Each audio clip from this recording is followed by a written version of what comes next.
Bharatiya Janata party के एक प्रतिनिधिमंडल ने चुनाव आयोग से शिकायत की है। दरअसल जिस तरह से समाजवादी पार्टी के जो तमाम नेता हैं वो लगातार चुनाव आयोग पहुंच रहे हैं, तो वहीं पर भारतीय जनता पार्टी का जो प्रतिनिधिमंडल है वो भी चुनाव आयोग के दफ्तर पहुंचा है। सपा की शिकायत की है मंत्री जेपीएस राठौर के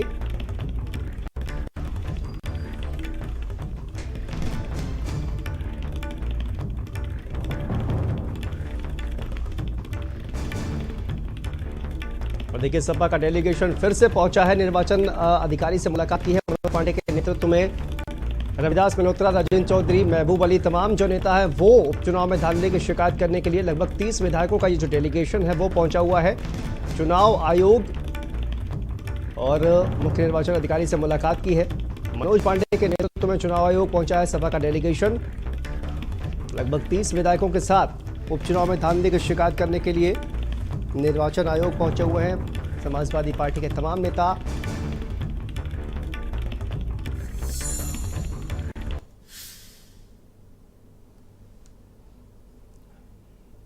और इसी खबर पर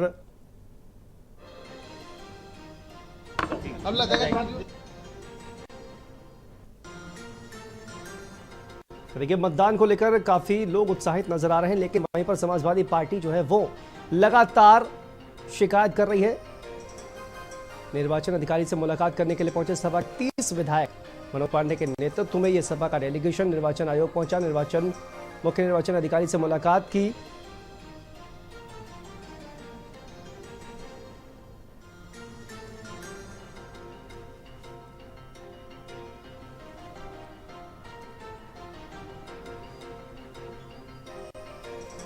तो देखिए लगातार उपचुनाव चल रहा है। मैनपुरी में भी किस तरह से उपचुनाव की जंग जारी है। लगातार काफी दिलचस्प ये चुनाव जो है वो हो चला है, क्योंकि कांटे की टक्कर यहां पर दिखाई दे रही है। एक तरफ समाजवादी पार्टी लगातार चुनाव आयोग से शिकायत कर रही है, तो वहीं पर भारतीय जनता पार्टी भी चुनाव आयोग से शिकायत कर रही है धांधली को लेकर। तो दोनों तरफ से कहा जाए कि धांधली को लेकर आरोप प्रत्यारोप का जो दौर है वो लगातार चल रहा है।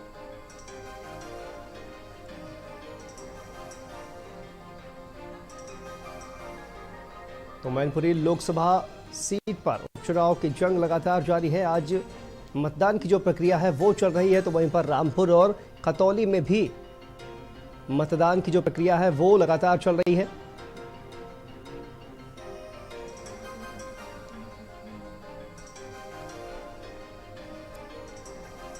मैनपुरी में भारतीय जनता पार्टी और समाजवादी पार्टी के बीच देखिए कांटे का मुकाबला। लोकसभा उपचुनाव नेताजी के निधन के बाद ये सीट खाली हुई थी और वहीं पर उपचुनाव हो रहा है। आज मतदान की जो प्रक्रिया है वो लगातार चल रही है। और हमारे साथ संवाददाता संदीप खेर जुड़े हुए हैं। संदीप, इस वक्त मैनपुरी में किस तरह की तस्वीरें नजर आ रही हैं? क्योंकि देखें हम सुबह से ही जो आरोप प्रत्यारोप है उसका दौर चल रहा है। मतदान शांतिपूर्वक चल रहा है, क्या उसको लेकर क्या जानकारी संदीप इस वक्त मिल रही है? देखिए बिल्कुल शांतनु, सुबह 7 बजे से जिस तरीके से मतदान शुरू हुआ वो अगर हम बात कर लेते हैं सैफई की या उसके अलावा तमाम अन्य विधानसभाओं की, जैसे कि इस समय हम मैनपुरी में मौजूद हैं और मैनपुरी में भी देखिए कई बार जिस तरीके से समाजवादी पार्टी के कार्यकर्ताओं ने आरोप लगाया कि कई बार कार्यकर्ताओं को रोका जा रहा है आधार कार्ड में फोटो क्लियर न होने की वजह से या फिर तमाम अन्य चीज़ों की वजह से। सैफई में देखिए जिस तरीके से डिम्पल यादव और शिवपाल यादव ने पहुँच के अपना विरोध दर्ज कराया और उन्होंने कहा है कि वोटर्स को प्रभावित करने का काम किया जा रहा है, वोटिंग में देरी कराई जा रही है, एक एक वोट के लिए 20-20 मिनट का समय लिया जा रहा है, जिसके चलते वोटर्स परेशान हो रहे हैं। खुद डिम्पल यादव और सुबह से अगर बात करी जाए शिवपाल यादव लगातार हर एक जितने भी बूथ बने हैं वहां पहुंच रही है, वहां का जायजा ले रही है। और डिम्पल यादव ने भी इस बात को कहा है कि जो पुलिस या प्रशासन के लोग हैं वो वोटर्स को वोट करने से रोक रहे हैं। कई जगहों पर ये तस्वीर सामने निकल कर आई है कि जब वोटर वहां पर वोट देने के लिए पहुंचा तो उसको वहां से वापस भेज दिया। इस तरीके से समाजवादी पार्टी आरोप लगा रही है। 3 बज चुके हैं, लगभग 3 घंटे और है और 3 घंटे बाद कह सकते हैं कि सभी जो डिब्बे हैं या फिर ईवीएम मशीन है उसमें उस प्रत्याशी की किस्मत कैद हो जाएगी जो फिर 8 तारीख को खुलेगी। लेकिन भारतीय जनता पार्टी और समाजवादी पार्टी के बीच में आज भी, इसके पहले भी कड़ी टक्कर दिखाई दे रही थी, आज भी आरोप प्रत्यारोप को लेकर एक कड़ी टक्कर दिखाई दे रही है। समाजवादी पार्टी का डेलीगेशन भी वहां पहुंच रहा है निर्वाचन आयोग। उसी के साथ साथ अगर बात करी जाए तो भारतीय जनता पार्टी का डेलीगेशन भी पहुंचा। दोनों एक दूसरे के ऊपर आरोप लगा रहे हैं, वो चाहे पैसे बांटने को लेकर हो, साड़ी बांटने को लेकर हो, या फिर कहीं ना कहीं से वोट में धांधलेबाजी को लेकर हो। अखिलेश यादव ने जिस तरीके से अभी जब बात करी तो उन्होंने ये कहा है कि भारतीय जनता पार्टी डरी हुई है, भारतीय जनता पार्टी चाहती है कि यहाँ पर उनकी दाल नहीं गलने वाली है, इसलिए वो पुलिस वालों को भेज के समाजवादी पार्टी के कार्यकर्ताओं को प्रताड़ित करने का काम कर रही है। शिवपाल यादव ने कहा कि मैं कल पूरी रात सोया नहीं हूँ, लगातार लोगों के मेरे पास फोन आ रहे हैं। रामगोपाल यादव ने भी यही बात कही है। लेकिन भारतीय जनता पार्टी का देखिए कहना यह है कि समाजवादी पार्टी को अपनी जमीन खिसकने का डर है, समाजवादी पार्टी को लग रहा है कि हम हार रहे हैं, इसलिए वो इस तरीके के आरोप जो है वो हमारे ऊपर लगा रही है। अब ये पूरी जो तस्वीर है शांतनु, ये साफ होगी 8 तारीख को जब सभी ईवीएम मशीन से वोट काउंट किए जाएंगे कि जनता ने समाजवादी पार्टी को चुना है या फिर जनता ने भारतीय जनता पार्टी को चुना है। लेकिन दोनों प्रत्याशियों में एक बहुत ही कड़ी टक्कर है। डिंपल यादव जिस तरीके से लगातार ग्राउंड लेवल पर तमाम दौरे किए, उन्होंने तमाम जनसभाएं करी हैं, नुक्कड़ सभा की हैं और लोगों के बीच में पहुंची हैं। वो चाहे महिलाओं की अगर बात करी जाए, वो चाहे बुजुर्गों से, बच्चों से, तमाम विधानसभा में पहुंच के उन्होंने खुद लोगों से मुलाकात करी है, लोगों की तकलीफों को जानने की कोशिश करी है। डिंपल यादव का कहना यह है कि महिलाओं के ऊपर अत्याचार हो रहा है, किसानों को उनकी खाद का पैसा नहीं मिल रहा है, डीएपी नहीं मिल रही है, तमाम जो ऐसी दिक्कतें हैं वो डिंपल यादव के सामने वहां के जो स्थानीय नागरिक हैं, वहां के जो लोग हैं, उन्होंने रखी है। लेकिन वहीं पर रघुराज सिंह शाक्य ने भी तमाम तरीके के जो सवाल हैं वो खड़े किए हैं उन्होंने समाजवादी पार्टी पर। और उन्होंने ये कहा है, जैसा कि उन्होंने शिवपाल यादव को भी एक नसीहत दी थी कि अगर वो मेरे गुरु हैं तो उनको मर्यादा में रहना चाहिए, जिस तरीके के वो बयान दे रहे हैं वो अमर्यादित है और इस तरीके से किसी प्रत्याशी को इस तरीके के बयानबाजी करना उनको शोभा नहीं देना है। तो आज का दिन देखिए मैनपुरी के लिए कह सकते हैं एक रोमांच भरा तो है ही है, लेकिन उसी के साथ प्रशासन के लिए, पुलिस के लिए कहीं ना कहीं से एक टेंशन भी है, क्योंकि एक बड़ी जिम्मेदारी है। समाजवादी पार्टी जिस तरीके से देखिए प्रशासन के ऊपर, पुलिस के ऊपर आरोप लगा रही है कि ये दोनों ही चुनाव को कहा जाए कि आरोप प्रत्यारोप लगाते हुए नजर आ रहे हैं। लेकिन अगर जमीन पर देखा जाए तो मतदान की प्रक्रिया किस तरह से चल रही है और प्रशासन कितना मुस्तैद वहां पर दिखाई दे रहा है तमाम आरोपों के बीच, संदीप। देखिए शांतनु, अगर मतदान स्थल की बात कर लेते हैं तो मतदान स्थल पर तो शांति व्यवस्था दिखाई दे रही। जैसे कि इस समय हम मैनपुरी के एक मतदान स्थल में खड़े हैं, हम आपको यहाँ की एक तस्वीर दिखाना चाहेंगे कि यहाँ तमाम जो महिलाएं हैं वो वोट देकर बाहर आ रही हैं और उसी के साथ साथ अंदर जो पुलिस की व्यवस्था है वो भी तैनात है। मतलब ये कहा जाए कि एक पूरे शांति तरीके से यहाँ पर मतदान हो रहा है। पुलिस की व्यवस्था ये कह सकते हैं कि इस बार बहुत ही ज्यादा तैनात करी गई है। हालांकि मतदान स्थल से जहां के जो पॉइंट्स हैं, अगर बात करी जाए संवेदनशील, अति संवेदनशील, नॉर्मल, इस तरीके से पुलिस की टुकड़ी को वहां पर लगाया गया है। उसमें चाहे वो पीएसी हो, आरएएफ हो, तमाम तरीके की जो फोर्स हैं वो लगाई गई है। लेकिन कहीं से किसी भी इस तरीके की झगड़े की या तमाम चीजों की शिकायत नहीं आई है। हालांकि शिवपाल यादव देखिए जब सैफई पहुंचे थे वहां पर उन्होंने एक स्कूल के बाहर निकलते हुए बताया था कि वोटर्स को परेशान किया जा रहा है, समाजवादी पार्टी के जो वोटर्स हैं उनको वोट नहीं देने दिया जा रहा है। अगर एक एक आदमी पहुंच रहा है तो उसको 20 मिनट का समय लगाया जा रहा है। मतलब वोट ज्यादा से ज्यादा मात्रा में ना पड़ सके, समाजवादी पार्टी के खाते में वोट ना जा सके, इसके लिए पुलिस प्रशासन भारतीय जनता पार्टी की मदद करी, जिस तरीके के आरोप लगाए जा रहे हैं। हालांकि अभी कुछ देर पहले जब डीएम और एसएसपी पहुंचते हैं तो उनका कहना यह है कि समाजवादी पार्टी के ये जो सारे आरोप हैं बेबुनियाद हैं, इसमें किसी भी तरीके की सच्चाई नहीं है। प्रशासन, पुलिस पूरी तरीके से निष्पक्ष तरीके के साथ और उसी के साथ साथ पारदर्शी तरीके के साथ चुनाव को संपन्न कराने की कोशिश भी कर रहा हो। कहीं पर भी अगर देखिए जितने भी मतदान स्थल हैं वहां पर एक कह सकते हैं कि शांतिपूर्वक तरीके से मतदान हो रहा है। लेकिन पार्टियों के बीच का देखिए जो राजनीतिक टकराव है वो बढ़ता जा रहा है। समाजवादी पार्टी जिस तरीके से जैसा कि हमने देखा भी संदीप लगातार आरोप प्रत्यारोप लगाते हुए नजर आ रहे हैं तमाम। हमारे साथ नरेंद्र प्रताप भी जुड़ गए हैं मुजफ्फरनगर से और हमारे साथ रामपुर से ओमपाल भी जुड़ गए हैं। ओमपाल, आपके पास आते हैं। कल जिस तरह से पूरा हंगामा हुआ और देर रात तक लाठीचार्ज किया गया तमाम समाजवादी पार्टी के कार्यकर्ताओं पर, उसके बाद देखिए आज अगर देखा जाए तो मतदान की प्रक्रिया भी काफी धीमी चल रही है। वोटिंग परसेंटेज अगर रामपुर का देखा जाए तो दोनों ही सीटों पर जो उपचुनाव हो रहा है उसके मुकाबले काफी कम है। इस वक्त अगर देखा जाए तो किस तरह की जो मतदान की प्रक्रिया है ओमपाल वो नजर आ रही है? बिल्कुल, इस वक्त हम राजकीय रजा स्नातकोत्तर महाविद्यालय कैंपस में हैं। यहाँ पर काफी बूथ हैं और हर बूथ पर लोग जैसे जैसे सुबह तो काफी ठंडक थी, जैसे ही मौसम गर्म हुआ है और उसके बाद वोटरों ने दिलचस्पी तो दिखाई है, इसमें कोई दोहराए वाली बात नहीं है। अभी भी आप तस्वीरों में आप पीछे देख रहे होंगे लोग आ रहे हैं और अपने मत का प्रयोग कर रहे हैं। लेकिन जो उम्मीद की जा रही थी, जो प्रतिशत की उम्मीद की जा रही थी, वो उम्मीद पूरी होती दिखाई नहीं दे रही है, क्योंकि अब आधे से ज्यादा वक्त बीत गया है और बीते वक्त को लेकर अगर आंकड़ा लगाया जाए तो प्रतिशत बहुत अच्छा नहीं होगा। और इसी पर आजम खान के जो बड़े भाई हैं उनसे हमने बातचीत की थी। अब उन्होंने कहा था कि उपचुनाव में ये सभी को पता है कि मतदाता बहुत कम दिलचस्पी लेते हैं, और उनकी पत्नी जो तंजीन फातिमा नगर की विधायक है, उन्होंने भी बड़ी नाराजगी जाहिर करते हुए एक आरोप लगाया पुलिस के अधिकारियों पर कि वो डंडे के खौफ से पर्चियां फाड़ रहे हैं, लोगों को परेशान कर रहे हैं, लोगों को मतदान केंद्र तक नहीं आने दे रहे हैं। उधर पुलिस के अधिकारियों से भी हमारी बातचीत हुई है, वो कह रहे हैं कि अगर ऐसा है तो आप वीडियो भेजिए, हम तत्काल एक्शन लेंगे, कार्रवाई करेंगे।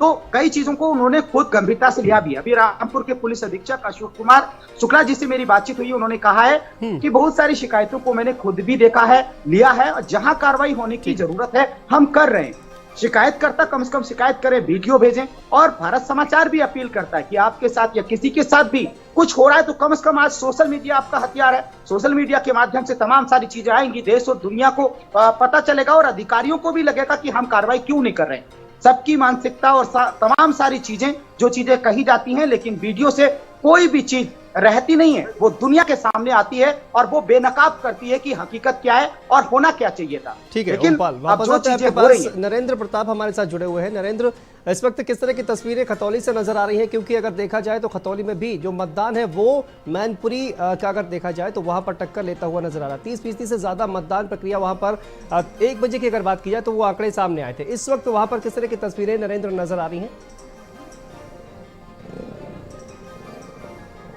शांतनु, यहाँ पर जो 1 बजे तक का आंकड़ा था वो 33% से ज़्यादा था, और करीब करीब यही आंकड़ा मैनपुरी में भी था। लेकिन अगर बात करें रामपुर की तो वहाँ पर 19% के करीब ये आंकड़ा था। तो उपचुनाव तीनों जगह हैं, लेकिन आंकड़ा रामपुर का आधे से भी ज़्यादा कम है। दूसरी तरफ अभी की जो स्थिति है, शाम के 3 बजे तक का जो आंकड़ा है वो 40% यहाँ पर पार कर गया है। और ये उम्मीद जताई जा रही है कि अगले 3 घंटे में जो रेशियो निकल कर आएगा उसमें बम्पर वोटिंग होनी चाहिए, क्योंकि आमतौर पर खाना खाने की जो टाइमिंग होती है वो 2 बजे के आसपास की लोगों की रहती है, लंच टाइम रहता है। तो उसी समय महिलाएं भी अपना काम जो है घर का वो ख़त्म करती हैं, तो बिजीनेस ज़्यादा रहती है, इसलिए वोटर कम निकल पाते हैं। लेकिन 3 बजे के बाद अब जो परिवार हैं वो फ्री हैं, और जो निरंतर आवागमन है परिवार से लेकर और यहाँ वोटिंग की लाइन तक वो लगातार चल रहा है। तो ऐसी स्थिति में ये उम्मीद की जानी चाहिए कि ये जो आंकड़ा है शाम को 6 बजे तक 60% से ऊपर जाएगा, जो उम्मीद अभी तक जताई गई है। लेकिन जो मैनपुरी और खतौली के आंकड़ों की आपने बात कही, वो वाकई में एक दूसरे सीट पर जो वोटिंग हो रही है वो टक्कर लेते हुए नजर आ रहे हैं। शांतनु, बिल्कुल नरेंद्र, देखिए कल हमने देखा कि कल जिस तरह से आरएलडी के जो नेता है तमाम वो भारतीय जनता पार्टी पर कहा जाए कि तरह से आरोप लगाते हुए नजर आए। हालांकि तीनों ही विधानसभा सीटों पर, दोनों विधानसभा सीटों पर और मैनपुरी लोकसभा सीटों पर अगर हम देखें तो इस तरह के आरोप प्रत्यारोप का दौर लगातार जारी है। लेकिन आरएलडी के जो तमाम नेता हैं, जयंत चौधरी हों या फिर अन्य नेता हैं, वो भी भारतीय जनता पार्टी पर नरेंद्र आरोप लगाते हुए नजर आ रहे हैं। देखिए, इसमें जो वोटर्स का समीकरण है वो जरूरी है समझना। आप अगर देखेंगे यहाँ खतौली में, तो यहाँ पर हर बिरादरी का जो वोटर है वो एक निर्णायक क्षमता रखता है, चाहे वो दलित हो, चाहे बीसी हो, चाहे वो सवर्ण हो। इसी तरीके से जो मैनपुरी में लोकसभा का चुनाव हो रहा है वहाँ पर भी ऐसी स्थिति है। लेकिन अगर आप रामपुर की बात करें तो वहाँ पर एक वर्ग विशेष का एक बहुत बम्पर वोट वहाँ है, और जो वोटिंग कम हुई है वो निश्चित तौर पर कह सकते हैं कि वहाँ का जो निर्वाचन विभाग है, वहाँ जो निर्वाचन विभाग की नुमाइंदगी करने वाले अफसर हैं, वो या तो वोटर्स में जागरूकता पैदा नहीं कर पाए या फिर वो पूरी तरीके से घर बैठे रहें। ऐसी स्थिति तब आती है जब लोग बिल्कुल ही किनारे हो जाएं और चुनाव वाली प्रक्रिया से, जो लोकतंत्र में हर व्यक्ति का, हर नागरिक का अधिकार है, उससे अपने आप को किनारा कर ले। रामपुर ये माना जाता है एलीट क्लास के जो लोग हैं वो वहाँ पर रहते हैं, खास करके जो शहर का इलाका है जहाँ पर ये वोटिंग हो रही है। तो ऐसी स्थिति में यहाँ बुद्धिजीवी वर्ग है वो कैसे अपने आप को इस पूरी प्रक्रिया से अलग कर रहा है, समझा जा सकता है कि कहीं ना कहीं कोई बड़ी वजह है जिसकी वजह से वो उसने अपने आप को इस पूरी प्रक्रिया से अलग किया है। इस पूरी चीज़ों, इन सारी चीज़ों को जानने की जो जिम्मेवारी है वो निर्वाचन आयोग की है, क्योंकि पूरे चुनाव प्रचार के दौरान जब दोनों पार्टियां विपक्ष और पक्ष आपस में एक दूसरे के ऊपर आरोप प्रत्यारोप कर रहे होते हैं, उसी समय निर्वाचन आयोग और उसके नुमाइंदे अफसर लोगों में, वोटर्स के बीच जाकर और जागरूकता फैलाने का काम करते हैं। उन्हें बताते हैं कि किस तरीके से वोट डालना बहुत सहज प्रक्रिया है और हर व्यक्ति का अधिकार है, उनको आना चाहिए। लेकिन वहाँ जो परसेंटेज है वो बहुत कम है और इसके बड़े गहरे कारण हैं, इनको समझने की ज़रूरत है। सरकार को भी समझना होगा, क्योंकि ये भविष्य के लिए किसी के भी पक्ष में बहुत गलत मैसेज इसका जाएगा। और जो निर्वाचन आयोग है उसकी तो जिम्मेवारी बनती है कि आखिर वहाँ का वोटिंग परसेंटेज इस चुनाव में और इससे पहले जो वहाँ लोकसभा का उपचुनाव हुआ था इतना कम कैसे गया।